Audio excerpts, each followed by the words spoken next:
Bismillahirrahmanirrahim. Assalamualaikum warahmatullahi wabarakatuh. Sobahul khair.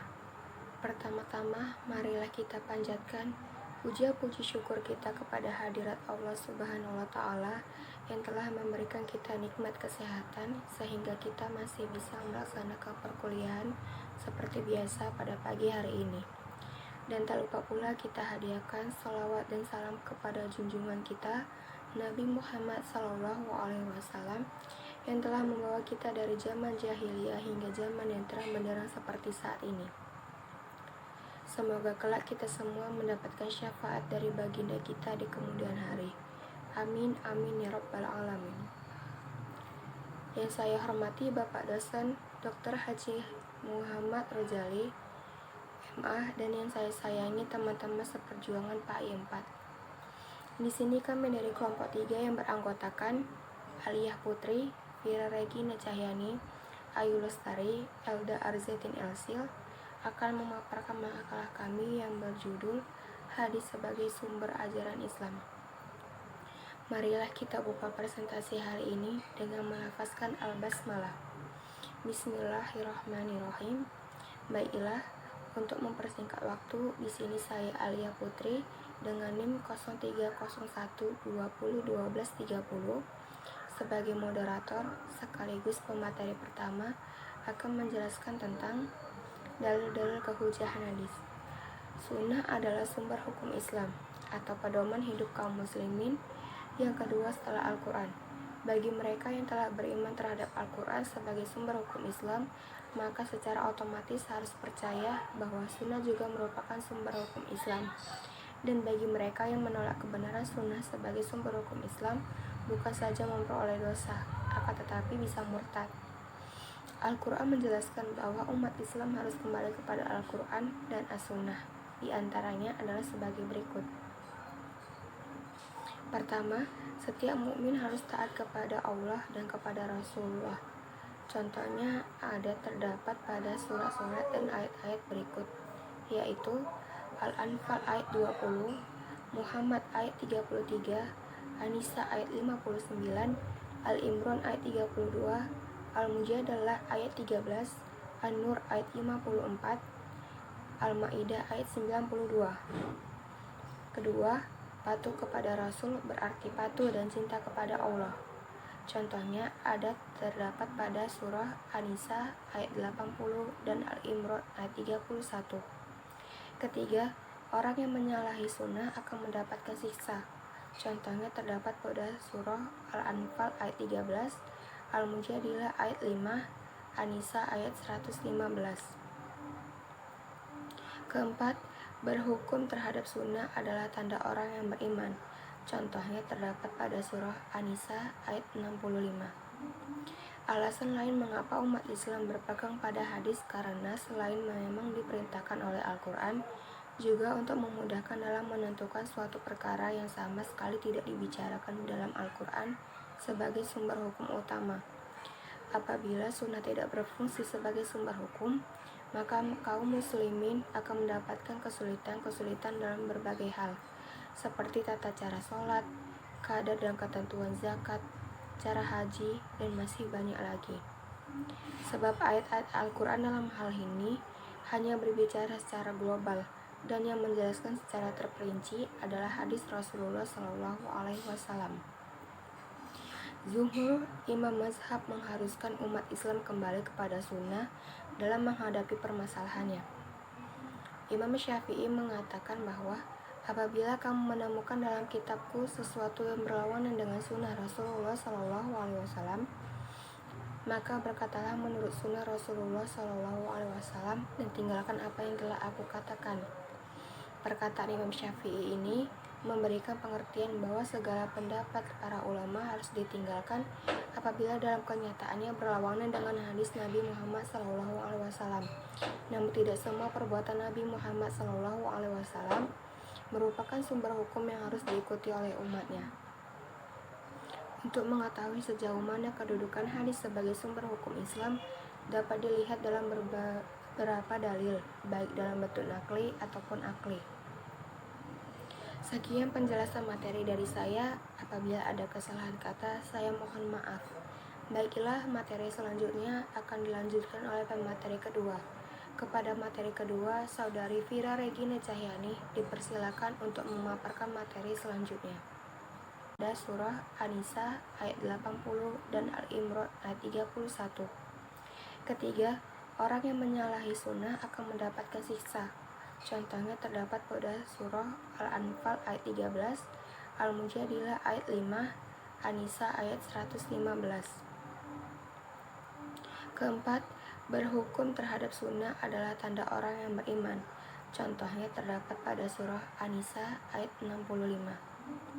Alasan lain mengapa umat Islam berpegang pada hadis karena selain memang diperintahkan oleh Al-Quran, juga untuk memudahkan dalam menentukan suatu perkara yang sama sekali tidak dibicarakan dalam Al-Quran sebagai sumber hukum utama.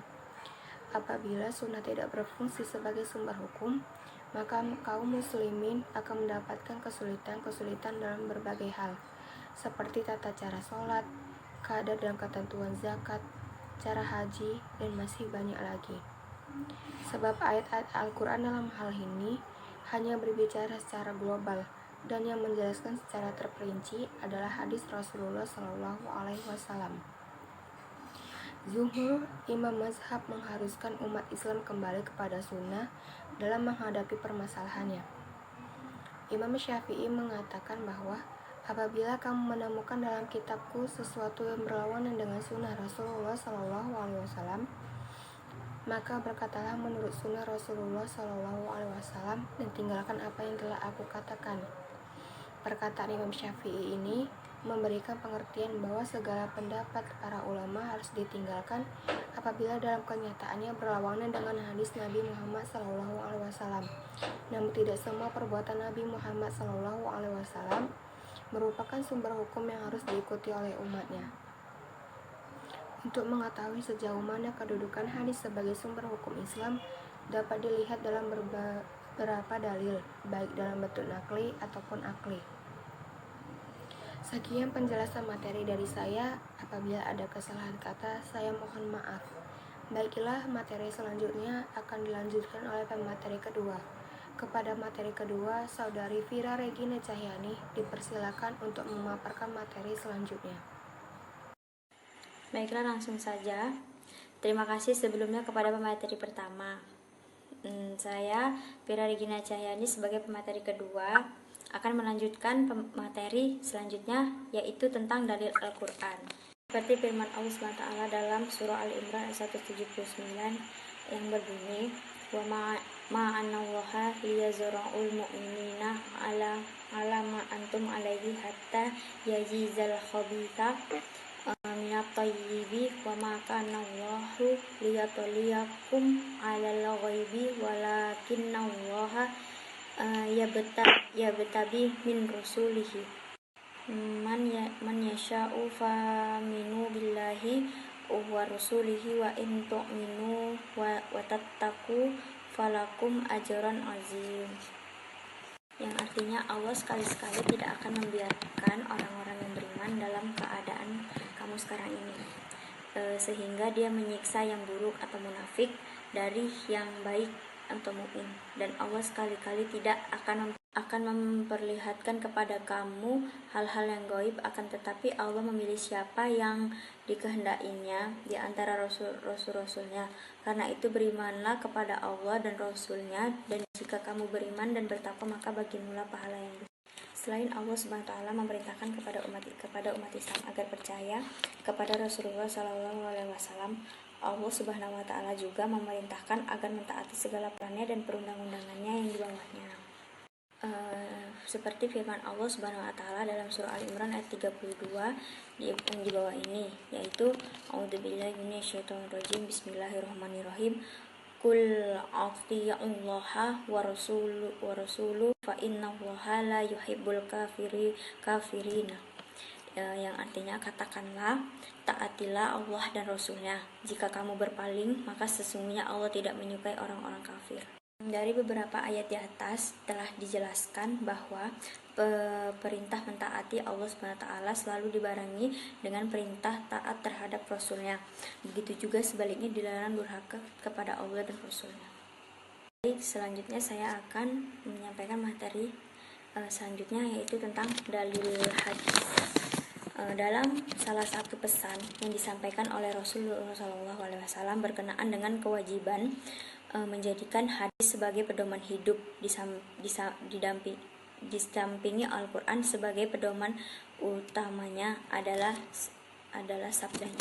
Bismillahirrahmanirrahim. Bismillahirrahmanirrahim. Muhadatsani an Malika annahu balaghuhu anna Rasulullah sallallahu alaihi wasallam qala taraktu fikum amrayni lan tadlu ma tamassaktum bihima kitaballah. Taraktu fikum amrayni lan tadlu ma tamassaktum bihima kitaballahi wa sunatu nabiyyi fikum amrayni lan tadlu ma tamassaktum bihima kitaballahi wa sunatu nabiyyi, yang artinya aku tinggalkan pada kamu dua perkara. Kamu tidak akan sesat bersesat selamanya berpegang kepada keduanya, yaitu kitab Allah dan sunnah Rasul. Baiklah, sekian dari materi yang bisa saya sampaikan. Selanjutnya saya lanjutkan kepada pemateri ketiga. Terima kasih kepada pemateri kedua yang telah memberikan kesempatan untuk saya melanjutkan materi selanjutnya, yaitu kesepakatan ulama atau ijma. Umat Islam telah sepakat menjadikan hadis sebagai sumber hukum kedua setelah Al-Quran. Kesepakatan kaum muslimin dalam mempercayai, menerima, dan mengamalkan segala ketentuan yang terkandung dalam hadis telah dilakukan sejak zaman Rasulullah Shallallahu Alaihi Wasallam, sepeninggal beliau, masa Khulafaur Rasyidin hingga masa-masa selanjutnya, dan tidak ada yang mengingkarinya. Banyak peristiwa menunjukkan adanya kesepakatan menggunakan hadis sebagai sumber hukum Islam. Antara lain adalah peristiwa sebagai berikut. Yang pertama, ketika Abu Bakar dilihat menjadi khalifah, ia pernah berkata, "Saya tidak meninggalkan sedikit pun sesuatu yang diamalkan oleh Rasulullah. Sesungguhnya saya takut tersesat bila meninggalkan perintahnya." Yang kedua, saat Umar bin Khattab berada di depan Hajar Aswad, ia berkata, "Saya tahu bahwa engkau adalah batu. Seandainya saya tidak melihat Rasulullah menciummu, saya tidak akan menciummu." Dan yang ketiga, Abdullah bin Umar pernah ditanya tentang ketentuan sholat safar dalam Al-Quran. Abdullah bin Umar menjawab, "Allah Subhanahu wa Ta'ala telah mengutus Nabi Muhammad SAW kepada kita dan kita tidak mengetahui sesuatu. Maka sesungguhnya kami berbuat sebagaimana kami melihat Rasulullah berbuat." Selanjutnya, ijtihad ulama. Eksistensi kerasulan Muhammad SAW telah diakui dibenarkannya oleh umat Islam. Dalam mengemban misinya, kadangkala beliau menyampaikan apa yang datang dari Allah Subhanahu wa Ta'ala, baik isi maupun formulasinya, dan kadangkala atas inisiatif sendiri dengan bimbingan wahyu dari Tuhan. Namun jika tidak jarang beliau menawarkan hasil ijtihad semata-mata mengenai suatu masalah yang tidak dibimbing oleh wahyu. Hasil ijtihad ini tetap berlaku hingga ada nas yang menasahkannya. Dengan ini hadis dilihat dari segi kehujahannya. Hadis melahirkan hukum zanni kecuali hadis mutawatir. Untuk materi selanjutnya akan disampaikan oleh pemateri keempat. Kepada pemateri keempat saya persilahkan. Terima kasih sebelumnya kepada pemateri ketiga yang telah memberikan kesempatan kepada saya untuk memaparkan materi yang akan saya bawakan, yaitu tentang fungsi hadis terhadap Al-Quran. Selain sebagai sumber ajaran kedua, fungsi dari hadis Rasulullah SAW sebagai penjelas Al-Quran itu bermacam-macam. Di antaranya yaitu fungsi hadis terhadap Al-Quran yang pertama adalah sebagai bayan at-takrir. Bayan at-takrir ialah al-hadis yang berfungsi menetapkan, memantapkan, dan memperkokoh apa yang telah ditetapkan di dalam Al-Quran, sehingga maknanya tidak perlu dipertanyakan lagi. Ayat yang ditakrir tentu saja yang sudah jelas maknanya, hanya saja memerlukan penegasan supaya jangan sampai kaum muslimin salah menyimpulkan. Sebagai contoh, hadis yang diriwayatkan oleh Imam Bukhari dan Muslim terkait perintah berwudu, yakni la tuqbalu sholatu man ahdatsa hatta yatawadda, yang artinya Rasulullah SAW bersabda, tidak diterima sholat seseorang yang berhadas sampai ia berwudu. Hadis tersebut mentakrir atau memperkokoh ayat dari Al-Quran pada surah Al-Ma'idah ayat 6 yang berbunyi, Ya ayyuhalladzina amanu idza qumtum ilas shalah faghsilu wujuhakum wa aydiyakum ilal marafiqi wamsahu bi ru'usikum wa arjulakum ilal ka'bain, yang artinya, hai orang-orang yang beriman, apabila kamu hendak mengerjakan sholat, maka basuhlah muka dan tanganmu sampai dengan siku, dan sapulah kepalamu dan basuh kakimu sampai dengan kedua mata kaki. Fungsi hadis terhadap Al-Quran yang selanjutnya adalah sebagai bayan at-tafsir, yang berarti memberikan tafsiran atau perincian terhadap isi Al-Quran yang masih bersifat umum atau mujmal, serta memberikan batasan-batasan atau persyaratan pada ayat-ayat yang bersifat mutlak atau taqyid. Contoh hadis sebagai bayan at-tafsir adalah penjelasan Nabi Muhammad SAW mengenai hukum pencurian. Rasulullah SAW didatangi seseorang yang membawa pencuri, maka beliau memotong tangan pencuri tersebut dari pergelangan tangan. Hadis di atas menafsirkan surat Al-Ma'idah ayat 38 yang berbunyi, wasariqu wasariqatu faqta'u aydiyahuma jazaa'an bima kasaba nakalam minallah wallahu azizun hakim, yang artinya laki-laki yang mencuri dan perempuan yang mencuri, potonglah tangan keduanya sebagai pembalasan bagi azizun hakim, yang artinya laki-laki yang mencuri dan perempuan yang mencuri, potonglah tangan keduanya sebagai pembalasan bagi apa yang mereka kerjakan dan sebagai siksaan dari Allah. Dalam Al-Quran, Allah memerintahkan hukuman bagi seorang pencuri dengan memotong tangannya. Ayat ini masih bersifat umum. Kemudian Nabi Muhammad SAW memberikan batasan bahwa yang dipotong dari pergelangan tangan. Yang ketiga, fungsi hadis terhadap Al-Quran sebagai bayan at-tashri' ialah sebagai pemberi kepastian hukum atau ajaran-ajaran Islam yang tidak dijelaskan di dalam Al-Quran. Biasanya, Al-Quran hanya menerangkan pokok-pokoknya saja.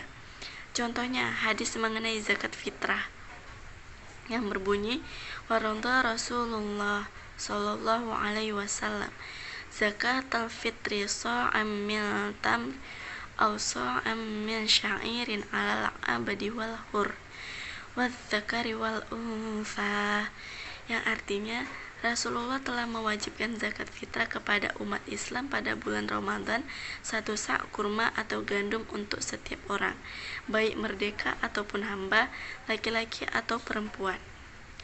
Yang keempat, bayan an-nasakh. Fungsi hadis terhadap Al-Quran selanjutnya adalah bayan an-nasakh. Para ulama mendefinisikan bayan an-nasakh berarti ketentuan yang datang kemudian dapat menghapuskan ketentuan yang terdahulu, sebab ketentuan yang baru dianggap lebih cocok dengan lingkungannya dan lebih luas. Contohnya, hadis yang berbunyi tidak ada wasiat bagi ahli waris. Hadis ini menasakh surat Al-Baqarah ayat 180 yang berbunyi, kutiba alaikum idza hadara ahadakum mautu il taraka khair al-wasiyatu lil walidaini wal aqrabina bil ma'ruf haqqan 'alal muttaqin, yang artinya diwajibkan atas kamu apabila seseorang di antara kamu kedatangan tanda-tanda maut, jika ia meninggalkan harta yang banyak, berwasiat untuk ibu bapak dan karib kerabat sebagai ma'ruf. Ini adalah kewajiban atas orang-orang yang bertakwa. Untuk fungsi hadis sebagai bayan an-nasakh ini ada perdebatan di kalangan ulama. Ada juga yang berpendapat bayan an-nasakh bukanlah fungsi hadis. Mungkin cukup sekian materi yang saya sampaikan. Saya kembalikan kepada moderator. Terima kasih. Wassalamualaikum warahmatullahi wabarakatuh.